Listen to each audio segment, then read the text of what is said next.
Hey, I'd like to welcome you to another episode of Mission Matters. My name is Adam Torres, and if you'd like to apply to be a guest on the show, just head on over to missionmatters.com and click on Be Our Guest to apply. All right, so today I have Matt Kuplan on the line. He's president and CEO of Midwest Financial Group. Matt, welcome to the show. Adam, thanks for having me. Happy to be here. All right, Matt. So these are my favorite interviews to do. Today we'll be announcing you as an author in one of our upcoming Mission Matters books. So really excited to get into that. First off, just want to say, hey, congrats on being selected as an author. Yeah, thanks. I had a chance to take a peek at some of the people that I'm joining, and it's gonna be a lot of fun to be part of this. Yeah, great times. And then I'm also excited to get into Midwest Financial Group. I want to talk about financial planning a bit. For those that have been watching this show for a long time, they may know my background's in finance. But for those that are maybe newer to our program, we're going to do a deep dive into the value that Midwest Financial Group is offering its clients. But we'll start this episode the way that we start them all, with our Mission Matters Minute. So Matt, we at Mission Matters, we amplify stories for entrepreneurs, executives, and experts. That's our mission. Matt, what mission matters to you? My mission is to protect my clients and their families, to empower them and to make sure that we can kind of remove some of the unknown and stress and anxiety that can come with planning for your future, that either the known that you know, or the things that may pop up that you don't. And so by putting together a plan for our clients and, like I said, for their families, I think we can bring a lot of peace of mind. So maybe it sounds cliche to say that my mission is to help people, but at the end of the day, I mean, that's what we do. No, I don't think it's cliche at all, and I love bringing advisors on the show and people that are in the process of helping individuals, whether it's money, whether it's tax, all these different things, because I don't think they get enough shine out there in media, because it's a tough thing to steward people, to steward their lives, and to steward what can many times be a scary conversation of money or what's next, whether someone's retiring, whether somebody's planning for retirement, they're planning for their kids' college. I mean, all these different things play into what's going to work, and maybe hopefully some good outcomes, or if they're not planned for properly, maybe they sometimes miss some goals, and we'll talk about that. But where did all of this start for you? Like, when did you kind of feel that you had that calling, or when did you kind of buy into this direction of, you know what, I want to help people and I want to help them with their money? I mean, kind of an indirect route to get there. My education, my background is in marketing and business. And actually, I have a master's in sports business. I got out of school. I grew up in Illinois. I went and worked for the Milwaukee Brewers, the baseball team, right out of college with my sports background, even though I'm a giant Cubs fan. So that was fun. But I was up there, and during my time with that team, I had my mom. She was diagnosed with cancer and had been for a while, and she was battling that. My parents had been separated for quite a bit, and so she didn't really have a good support structure in the city that she was living in. So I moved back to be closer to her. And actually, when I came back there, because her diagnosis wasn't great, she wanted me to sit down and talk with her financial planner at the time, just so that someone else understood if something were to happen, you know, what she had in place and what her goals or wishes and things like that were. And while I was in the meeting, the gentleman across the table from me said, "Hey, you know, what are you doing now?" I'm like, "Well, you know, I moved back here. I've got a master's degree and no job. I'm not quite sure, but I'm going to figure it out, and I'm going to be by my mom to do that." And he said, "Well, we're having like a recruitment dinner with a free steak meal down the road if you want to come to that." And at that point in my life, if someone was offering me free food, that's all the more you had to say. I was in. Hey, I don't know about you, but at this point in my life, it still gets me. I'm like, all right, fine. What are they serving? Right. I'll listen. What do you got? Right. Yeah. I went to it, and I learned about the profession, and it seemed like a noble one. It seemed like one that the harder I worked, the more people I could help. It had some flexibility with its schedule. So if I wanted to be with family or needed to be with family, I could do that and still maintain it. And so I jumped in. And I'm actually, you know, when I first got started in 2007, 2008, was with a different company than I'm with now. But it was nice. It allowed me to be near home. And eventually my mom did pass away. And when that happened, I sort of reevaluated where I wanted to be and kind of how I wanted to do this line of work. Cause there's a lot, as you know, there's a lot of different ways to do it. Yeah. And I ultimately ended up moving to Madison, Wisconsin, where I'm at now. I'm working for the gentleman who started the firm that I now run. And he became my mentor and brought me up to where I'm at right now. So kind of a twisted journey, but we got there. Well, no, and I feel like many financial planners or financial advisors that I've met along the way, I mean, different things bring different people into the industry overall. Whether it's in the case of yourself, whether it was, there's a family need and you kind of were introduced that way, or whether it was, somebody, you were raised into the business, right? There's a lot of different stories, but there'll be some people that watch this program that will, they're thinking about what to do next with their life. They're thinking about, for context for everybody that's watching this, 2022, we're recording this tail end of the pandemic, and we're really lot of shifts going on in the marketplace and the economy, a lot of uncertainty for many people, right? And they're maybe considering financial services as a career, or maybe they haven't considered it. I mean, what kind of things would you tell to that new crop of advisors? Yeah, it's a very rewarding career. You can leave meetings with people and talking with people, and they're genuinely thankful for the time they spent with you, for feeling like they're more in control, for feeling like they have a plan. So you can get a lot of fulfillment from it, but it's not complicated, but it's not easy. One of the things that when I first started was I had a sticky note on my desk, and it more or less said, do one thing every day. And that was my reminder that whether it was make a phone call to somebody, get educated on something in the industry, go door knock on somebody if that's what it took, to try to make an introduction or networking, but it was activity, right? And I think for anybody that's going to get into this line of work, you got to be willing to put the work in, like anything, have a plan, surround yourself with good people. And if you do the right thing, I think karma in the end will carry you across the finish line. And that's a little bit about what I spoke about in my part of the book, but yeah, I think it's an amazing career. So, and it's hard to find younger advisors. I know that a lot of our clients are the average age. We have 5 advisors right now, and all of us are between the age of 39 and 45. Yeah. Which is really odd. Most people. That's very young, by the way, for industry. So when you say that's odd, that's really young for a firm, like in current metrics, I should say. Oh yeah, because it's tough. It's tough for new people to get started and to be brought up. But I know that our clients sort of like that because they feel that we're going to be with them for a while. It's kind of like, if you had a doctor and they were 1 year away from retirement, is that who you want to hitch your horse to? You want someone that's going to see you through and take you all the way. So being young, I know sometimes can be viewed maybe as a disadvantage, but I've been doing this for 15 years now and have a lot of experience. I think now I can kind of look at my youthfulness, which isn't quite the way it was 15 years ago, but my youthfulness compared to the industry standards as almost a pro for me versus a con.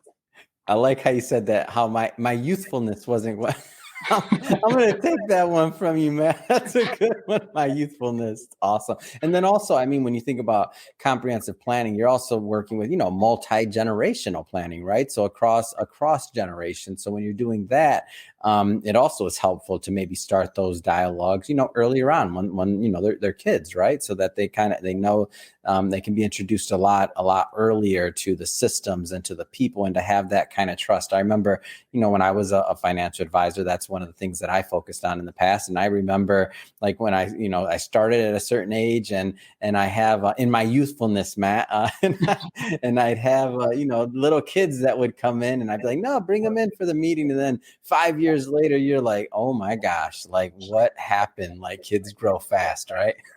Yeah. Well, I mean, I think you owe it to, if the parents are the client and the kids are coming up behind, with proper planning, there's going to be hopefully something left behind. And I think the parents would love to know that it's in good hands and they want the children to make good choices. And financial literacy and education, let's face it, isn't rampant, for kids to be able to get that information. And I say kids, I mean young adults even, Yeah. it's tough. And so yeah, we're really big on the education side of it, because I think if you can educate people into making good decisions, it becomes pretty clear what to do. And then you can stick to those plans. And part of that is, I tell people all the time, if they want to bring in their family into the meeting and have a conversation, that we can mediate that and help bring them up to speed as much or as little as they want, but something's better than nothing. Yeah, and I think that a lot of people, the first time that they're really even introduced to investments, and which I think is a big mistake and a big problem, is when they maybe have their first job outside of college or whenever that is, that a 401k is offered or something, and they get this sheet in front of them, check some boxes, and then put some money in. They don't necessarily know. And I know that the advisors that work with 401ks and are involved in that process do their best, but it's like, man, there's such a missed opportunity for people to maybe be educated much earlier on. And speaking of the education piece, I want to just maybe pause for a moment here, and I want you to tell us a little bit more about Midwest Financial Group before we go on, because I do want to go further into your process and kind of the ethics behind what you do and how you help clients. And then, of course, we'll talk a little bit about your writing in the upcoming Mission Matters book. And for the audience, I'll tell you in advance, we're not going to do a deep dive today on Matt's chapter, but don't worry, we will be bringing him on for a second part of this interview where we'll do nothing but a deep dive on his writing alone. But I thought it'd be great to get Matt on the line today to start introducing him to the audience and also learn more about Midwest Financial Group. So again, just to circle back on that, maybe pause for a moment and tell us a little bit more about your company. Yeah, so we're based in Madison, Wisconsin, although we help people all over the U.S. now because not everyone stays here thanks to cold winters. So we've got clients all around. We're a values-based financial planning firm, and what that means is that we start with the question, what's important to you? What are your goals? What are your values? And how do we tie that into the financial planning that we do? I say all the time that, saying that you're a financial advisor is a lot like saying you're a doctor. It's sort of a generic title, meaning, you could be a chiropractor or a heart surgeon, but you don't do the same thing, but yet you could still be a doctor. And it's the same way in our industry. You can be an insurance representative, you could be a money manager, you could be a comprehensive financial planner, and you can all use sort of the same jargon.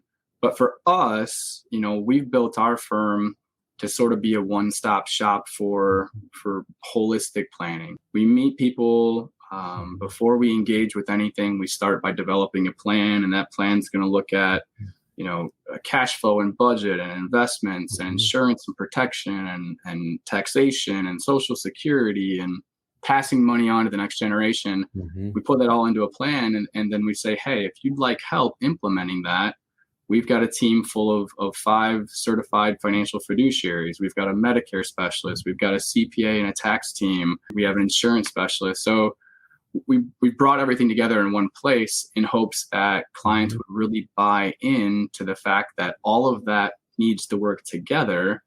And it's easier to do that if it's all in one place. And I think the people that we help really enjoy the fact that they can go to one spot, get all of that, have that unbiased advice, and they've really enjoyed it. Yeah. And this idea, I want to kind of maybe, I don't want to assume that everybody understands this concept of comprehensive planning and what that means. So maybe let's take a moment and kind of maybe juxtapose what you just described with maybe some of the common experiences out there for maybe a firm that doesn't necessarily specialize in the comprehensive side of things. Yeah, it's not a knock against doing it other ways. Not at all, of course, not at all, at all.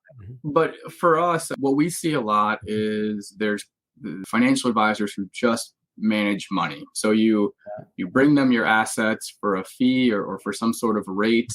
They're going to go out there and they're going to put together a portfolio, and they're going to check in with you once or twice and do that. Or some people just sell insurance solutions as part of what you need for overall planning. But really, the difference that we do is we tie it all together. The right hand, the left hand need to know what they're doing. It needs to be looked through the lenses of taxation planning. It needs to be looked at through gifting and protection, and all of that should work together. The portfolio is part of a plan, but it's not a plan. The insurance is part of a plan, but it's not a plan. And Yeah. so I think the difference for us is that we really are trying to be the quarterback of the team, right? And make sure that everything is pointed in the right direction. There's things that we're going to be hands on with. There's Mhm. things that we're just going to, coach to, speak to, Mhm. and support. But our goal is to really be there and try to organize someone's financial world so that they don't have to worry about it. Yeah, and this reminds me of kind of my early career. So in my early career, I was strictly in the investment side of things, right? So I was a trader and just strictly investments. That's all I worked on. After I progressed in my career, I got curious about what was going on in the rest of the industry, and that's when I went through that the CFP process, and that's when I became a real planner, I feel. And as I was going through all of that learning and everything else, and just the thousands of pages of knowledge, and really that whole boot camp feel of getting exposure to all these different areas, I realized how much I didn't know, even though I'd been in the industry for a long time, and I did great work on what I was supposed to be doing, right, at that point in time in my scope of what I offered to clients. But as I wanted to further my skill set and do some different things, I realized, wow, like there's this whole world of estate planning I had no idea about, all this other financial planning I wasn't like that I didn't really even understand at that point. Doesn't mean I was, and the reason I bring this up, by the way, is because, as you said, we're not knocking any advisors. There's just different setups and there's different things and different specialties that people pursue based off of interest or the company they're with or insight. And what I find unique to yourself, and which is challenging, right, is to really offer a comprehensive solution. And I just think something like that for the right type of client that's looking for that, I mean, it's just such a benefit. And in my opinion, it can be even difficult to find sometimes. Well, and it's hard to be a master of all, and that is why we have a team, right? I mean, Absolutely. each of us bring a little bit of an overlap as well as a unique area of expertise, and we don't all have to stay up on everything. We can lean on one another. We can pull from the best parts of the whole. Yeah. And it's taken a while. I mean, when I moved up here 2008, there was a receptionist and two or three advisors, and that was it. And now we've got a team of 20 some people. So it doesn't happen overnight, but I do think that that's where the industry is going. That's what people are looking for. They want a plan. They want one place that they can go to, they can trust. They want to know that those people are going to be there for a while to help them. So that's why we very intentionally have built it the way that we have here, and it works for us.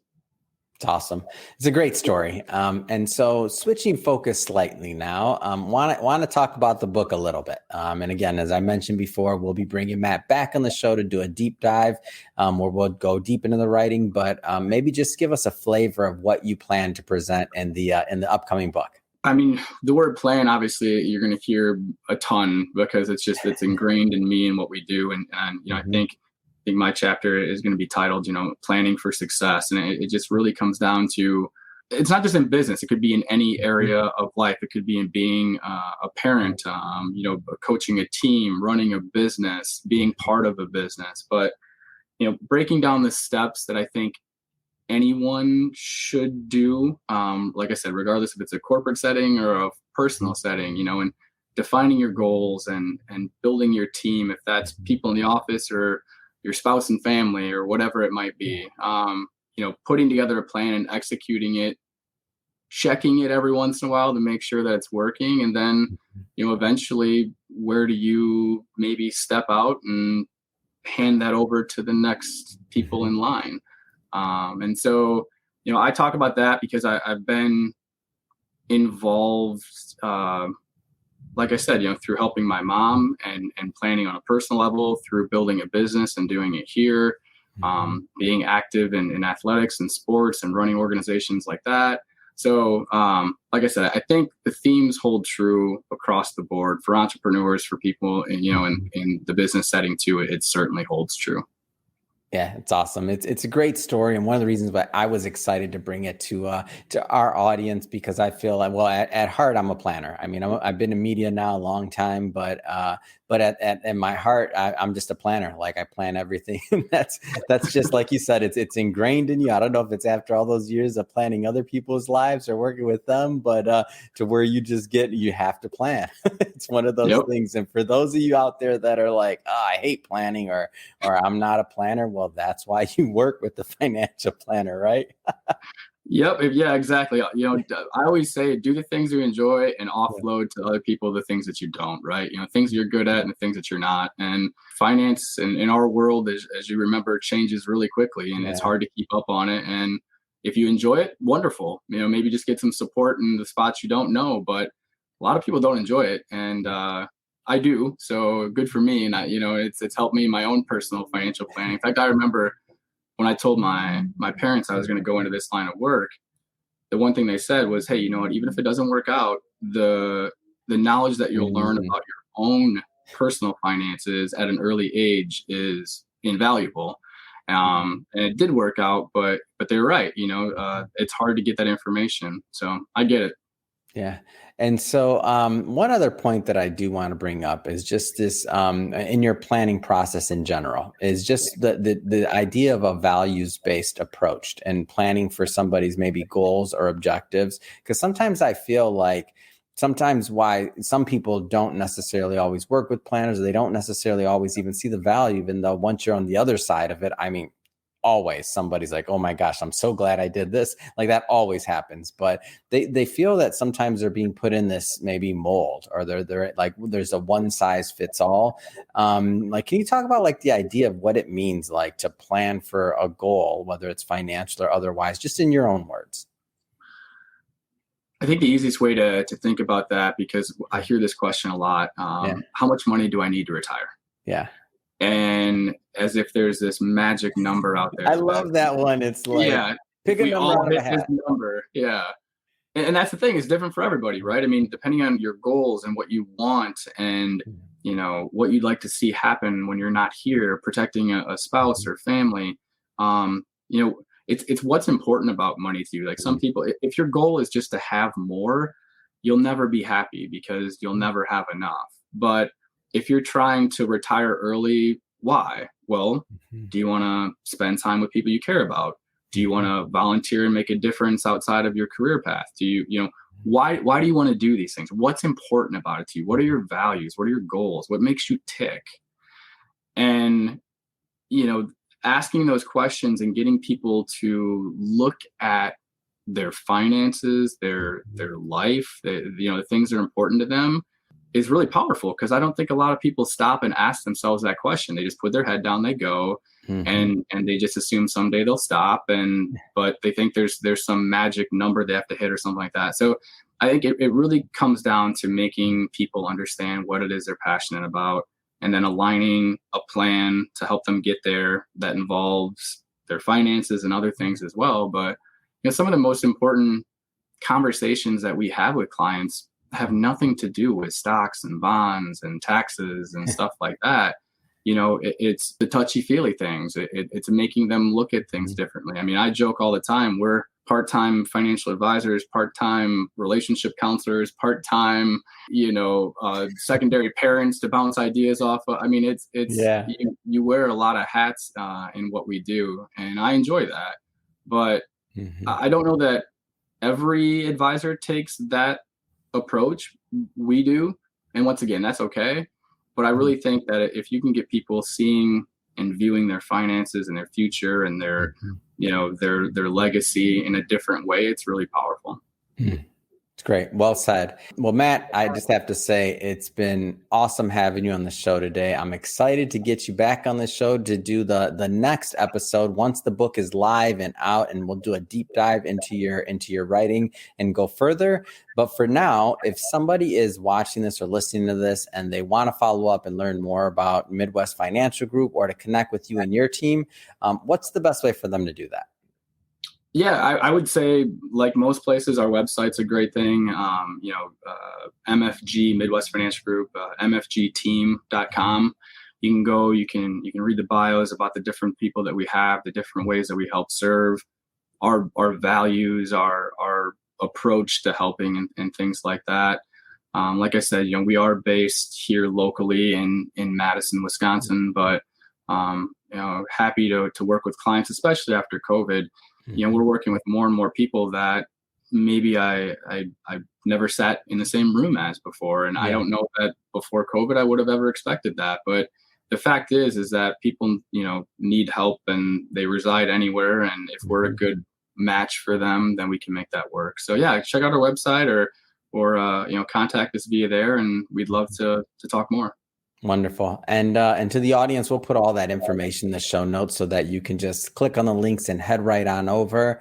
And speaking of the audience, if this is your first time listening to a Mission Matters episode or engaging with the platform, we're all about bringing on entrepreneurs, executives, and experts and having them share, their mission, their purpose, why they do what they do, how they're doing it, and really what we can all learn and gain and how we can grow together from that info. If that's the type of content that sounds interesting or fun or exciting to you, we welcome you. Hit that subscribe button. We have many more mission-based individuals coming up on the line, and we don't want you to miss a thing. And Matt, really has been a pleasure having you on. Can't wait to have you back and can't wait to work on this book with you. So thanks again. No, thanks, Adam. I appreciate it. Looking forward to it.